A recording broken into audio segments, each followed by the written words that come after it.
Я. Саламатсыздар, рұқсат па? Саламат па, рұқсат, кел. Қалыңыз қалай? Жақсы. Бос бе? Иә, бос. Сізге сұрақтарым бар еді. Қандай сұрақ? Бүгін жұмыстан кеш шығып қалып едім, сол жайлы сұрасам. Жарайды. Кел онда отыра ғой. Иә, не жағдай? Не сұрағың бар? Қоя бер. Жұмыстан кеш шығып қалып едім.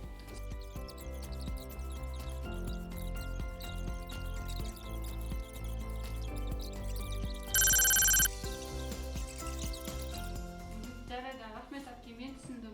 Енді осыны Бақыт Алдашбекқызына түсіндіріп айта аласыз ба, соған жеткізе аласыз ба менің жағдайымды? Иә, мен сені түсініп тұрмын.